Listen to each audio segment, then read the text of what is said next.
दोस्तों नमस्कार। आज की कहानी से आप लोग के रोंगटे खड़े हो जाएंगे। 4 फरवरी 2019 दिन बुधवार गांव के ही पास के एक छोटे से जंगल से किसी एक शख्स ने पुलिस को कॉल करके ये बताया कि यहाँ झाड़ियों में एक पैर पड़ा हुआ है, जो देखकर ऐसा लगता है जैसे कि मानो वो किसी 12-13 साल के लड़के का हो। अब ये खबर सुनते ही पुलिस वाले फौरन वहां पे पहुंच जाते हैं और उस पैर को जब्त कर लेते हैं। फिर आगे की इन्वेस्टिगेशन करने के बाद ये पता चलता है कि ये पैर पास के ही गांव में रह रहे मंगेश पाटिल का है, जिसके उम्र 12 साल है और वह पिछले 2 दिनों से घर से गायब है।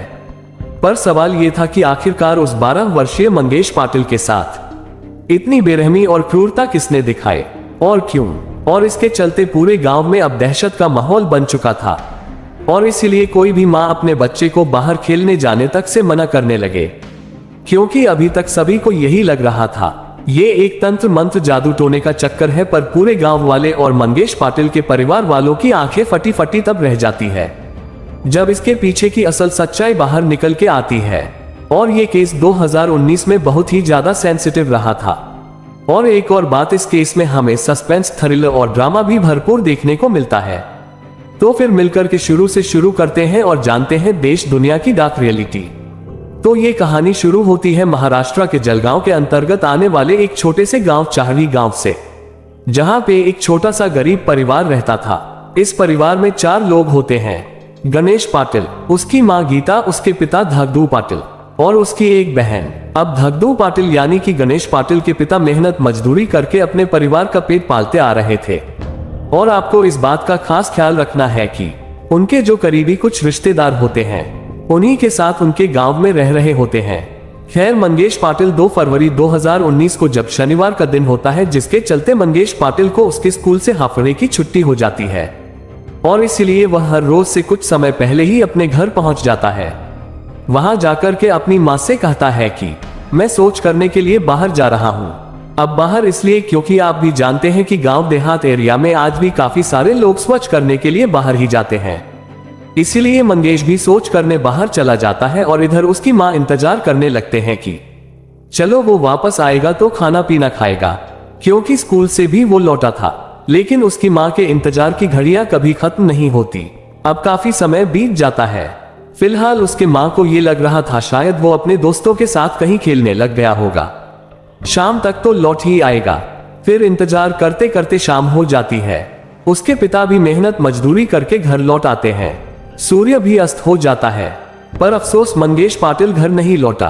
फिर मंगेश की मां ने सारी बात बताते हुए उसके पिता से कहा कि अभी तक मंगेश लौटा ही नहीं है। जिसके बाद दोनों मिलकर के आसपास के लोगों से पूछताछ करते हैं, लेकिन किसी को मंगेश के बारे में पता ही नहीं चलता, जिसके चलते अब पूरा गांव चिंता में डूबता जा रहा था। इधर छानबीन करने के साथ साथ इंतजार की घड़ियां भी लंबी होती जा रही थी, लेकिन मंगेश का कुछ अता पता नहीं चल रहा था। और अब इसीलिए मंगेश पाटिल के पिता और गांव वालों ने मिलकर के थाने में लापता होने की रिपोर्ट लिखवाना जरूरी समझते हैं। अब 12 साल के लड़के का लापता होना कोई आम बात तो थी नहीं, इसीलिए पुलिस तुरंत हरकत में आती है और अब अपने छानबीन शुरू कर देती है। पास के ही लोगों से पहले पूछताछ करी जाती है। पूछताछ में कुछ खास पता चलता नहीं है, बस इतना ही पता चलता है कि उसे 2 फरवरी की दोपहर तक ही देखा गया था। अब ये सब करने के बाद पुलिस भी थोड़ा हैरान थी कि आखिरकार 112 साल का लड़का जहां कहां सकता है, क्योंकि अगर वो 1620 की उम्र का भी होता तो उसे दूसरे यानी लव मैटर के अगल से भी देखा जा सकता था कि वो किसी के साथ कहीं भाग गया हो, पर ऐसा संभव नहीं था। और ऐसे ही जांच पड़ताल करते करते 3 फरवरी का पूरा दिन और रात गुजर जाती है। फिर शुरू होती है तो 4 फरवरी की सुबह दूसरी और मंगेश पाटिल के घर वाले और उसकी मां का तो रो रो कर बेचारी का बुरा हाल हो चुका था। अब उसी के गांव में रह रहे उसके जो रिलेटिव करीबी रिश्तेदार होते हैं उसका बंधाते हैं जल्द ही मिल जाएगा। और वहीं दूसरी ओर पूरा गांव भी मंगेश को लेकर के चिंता में डूबा हुआ था, क्योंकि मंगेश एक बहुत ही प्यारा लड़का था जो कि उसे गांव में होने वाले हर भजन कीर्तन में हिस्सा लिया करता था। और अभी तो 4 फरवरी का दिन ही चल रहा था कि उसी गांव के पास के छोटे से जंगल में किसी शख्स ने देखा कि झाड़ियों के बीच से एक पैर झांक रहा है। और वो जब पैर के पास जाता है तो देखकर सैन्य रह जाता है, क्योंकि वो सिर्फ राइट पैर होता है, यानी कि पूरी बॉडी नहीं होती है। और उसे ध्यान से देखने पे ये पता चलता है कि वो किसी 1213 साल के लड़के का है। तो स्थानीय लोगों को थोड़ा शक हुआ, कहीं ये मांगेज का पैर तो नहीं, और इसके बाद वो जल्दी से पुलिस को इन्फॉर्म कर देते हैं। पुलिस भी जल्दी से उस जगह पे पहुंच जाती है, पर जब ये खबर मंगेश के घर वालों तक पहुंचती है तो घर वालों की हालत और बिगड़ जाती है। उसकी मां को तो रो रो कर और बुरा हाल हो जाता है, क्योंकि इससे पहले उनको कहीं ना कहीं इतनी सी उम्मीद तो थी कि आज नहीं तो कल मंगेश मिल जाएगा और वो घर वापस लौट आएगा।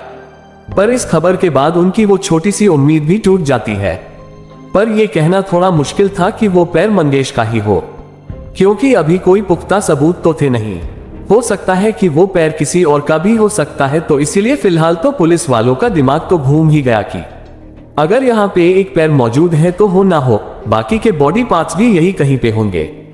तो इसलिए बाकी की टीम वहां की छानबीन में लग जाती है और उसी दौरान वहां पे बाकी के बॉडी पार्ट्स भी मिल जाते हैं।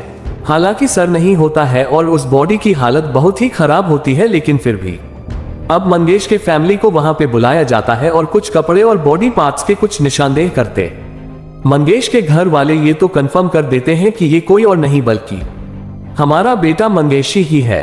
अब यहाँ पे ये तो फिलहाल क्लियर हो चुका था कि मंगेश इस दुनिया को छोड़ करके जा चुका है, इसीलिए अब मंगेश की तलाश खत्म हो जाती है और यहीं से उस शख्स की तलाश शुरू होती है जिसने इस घटना को अंजाम दिया था। लेकिन एक बात और, कंडीशन में जिस हालत में मंगेश मिला था उसे देख करके यही साबित हो रहा था कि इस घटना को अंजाम देने वाला कोई काला जादू और तंत्र मंत्र करने वाला ही है। क्योंकि इस बात पे और जोर इसलिए भी दिया जा रहा था क्योंकि उस समय के अंतराल में पूरे 27 सालों बाद मौनी अमावस्या अपने चरम पर थी, और ये समय माना जाता है कि बहुत ही बेहतर होता है वैसे लोगों के लिए जो कि पवित्र आत्माओं को अर्पित करते हैं और अपनी शक्तियां को बढ़ावा देते हैं। आप देखो इस बात में कितनी सच्चाई है। मैं इस बात को लेकर के बात नहीं कर रहा हूँ, उस समय के दौरान लोगों का ये मानना था। मैं वही बता रहा हूं क्योंकि जैसा कि मैंने आपको पहले भी बताया था कि मंगेश बहुत ही सीधा साधा, सरल और भक्ति भाव रखने वाला एक लड़का था। और अगर हम इस केस को दूसरे अगल से भी देखें कि किसी ने मंगेश को इसलिए किडनैप कर लिया हो कि वो फिरौती की रकम वसूल सके, जबकि मंगेश तो बहुत ही गरीब परिवार से ताल्लुक रखता था, इसलिए ये भी संभव नहीं था। और ना ही मंगेश के परिवार वालों की किसी से भी कोई दुश्मनी थी जो कि इस घटना को अंजाम दे, और फिलहाल कोई भी अगल नहीं नजर आ रहा था। इसीलिए गांव वाले अब इसको तंत्र मंत्र और जादू टोना से जोड़कर देख रहे थे। और वहीं दूसरी ओर पुलिस वाले भी अपनी पूरी ईमानदारी के साथ केस की तहकीकात कर रहे थे।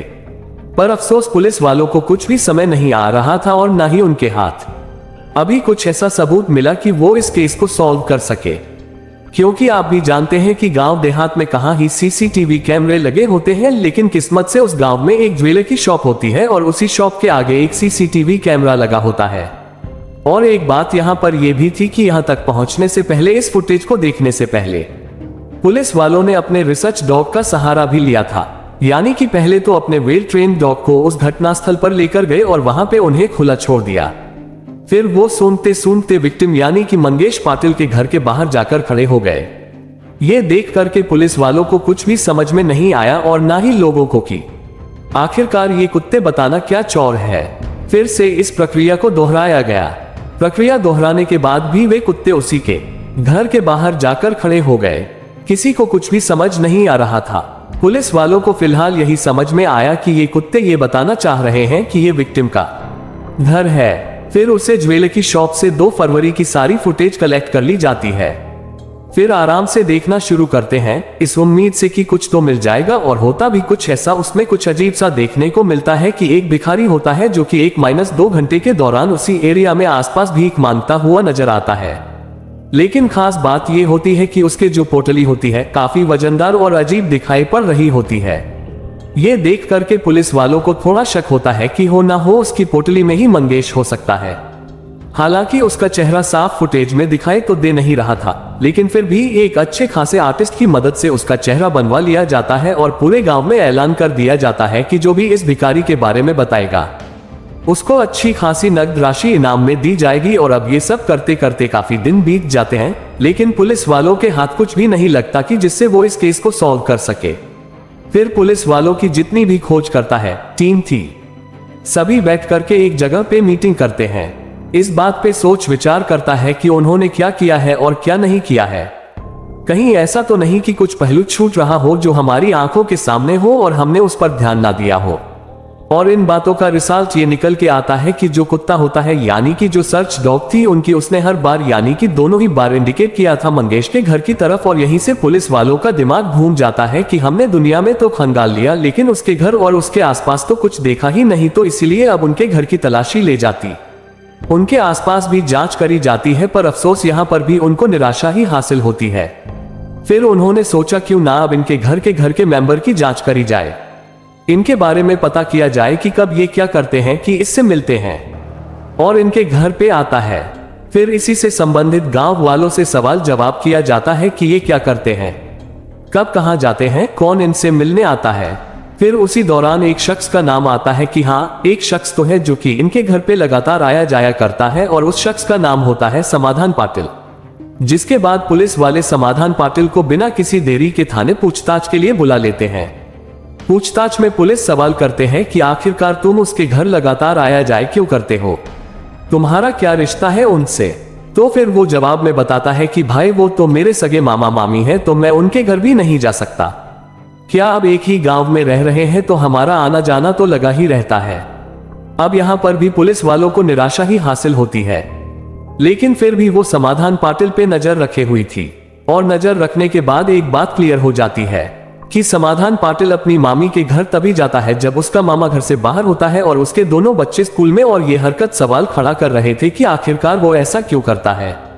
तो सबकी बुनियाद पे ही उसे उठा लिया जाता है और अब उसे शक्ति से पूछताछ करी जाती है। और यहीं पे पुलिस वाले ना एक हवा में तीर छोड़ देते हैं और हवा में छोड़ा गया तीर सही निशाने पर जाकर लगता है। वो समाधान पाटिल से कहते हैं कि हमें पता चल चुका है कि तुमने कैसे और क्यों इस घटना को अंजाम दिया है, यानी कि मंगेश पाटिल को तुमने क्यों मारा है। अच्छा रहेगा कि तुम अपने मुंह से ही सच। और ये सब सुन करके समाधान पाटिल काफी ज्यादा डर जाता है और वो एक कड़वी सच्चाई बताता है, जिसे सुन करके मंगेश के घर वाले ये तो कंफर्म कर देते हैं कि ये कोई और नहीं बल्कि हमारा बेटा मंगेश ही है। अब यहाँ पे ये तो फिलहाल क्लियर हो चुका था कि मंगेश इस दुनिया को छोड़ करके जा चुका है, इसलिए अब मंगेश की तलाश खत्म हो जाती है और यहीं से उस शख्स की तलाश शुरू होती है जिसने इस घटना को अंजाम दिया था। लेकिन एक बात और, कंडीशन में जिस हालत में मंगेश मिला था उसे देख करके यही साबित हो रहा था कि इस घटना को अंजाम देने वाला कोई काला जादू और तंत्र मंत्र करने वाला ही है। क्योंकि इस बात पे और जोर इसलिए भी दिया जा रहा था क्योंकि उस समय के अंतराल में पूरे 27 सालों बाद मौनी अमावस्या अपने चरम पर थी। और ये समय माना जाता है कि बहुत ही बेहतर होता है वैसे लोगों के लिए जो कि पवित्र आत्माओं को अर्पित करते हैं और अपनी शक्तियां को बढ़ावा देते हैं। आप देखो इस बात में कितनी सच्चाई है। मैं इस बात को लेकर के बात नहीं कर रहा हूं, उस समय के दौरान लोगों का ये मानना था, मैं वही बता रहा हूं। क्योंकि जैसा कि मैंने आपको पहले भी बताया था कि मंगेश बहुत ही सीधा साधा, सरल और भक्ति भाव रखने वाला एक लड़का था। और अगर हम इस केस को दूसरे अगल से भी देखें कि किसी ने मंगेश को इसलिए किडनैप कर लिया हो कि वो फिरौती की रकम वसूल सके, जबकि मंगेश तो बहुत ही गरीब परिवार से ताल्लुक रखता था, इसीलिए ये भी संभव नहीं था। और ना ही मंगेश के परिवार वालों की किसी से भी कोई दुश्मनी थी जो कि इस घटना को अंजाम दे। और फिलहाल कोई भी अगल नहीं नजर आ रहा था, इसीलिए गांव वाले अब इसको तंत्र मंत्र और जादू टोना से जोड़कर देख रहे थे। और वहीं दूसरी ओर पुलिस वाले भी अपनी पूरी ईमानदारी के साथ केस की तहकीकात कर रहे थे। पर अफसोस पुलिस वालों को कुछ भी समय नहीं आ रहा था और ना ही उनके हाथ अभी कुछ ऐसा सबूत मिला कि वो इस केस को सॉल्व कर सके। दोस्तों, इस वीडियो के माध्यम से आप लोगों को बहकावा देना नहीं बल्कि इस तरह के घटनाओं से दूर रहना। वीडियो अच्छा लगा तो चैनल को सब्सक्राइब कर दे ताकि ऐसे ही दर्द भरी कहानी लाते रहेंगे। धन्यवाद।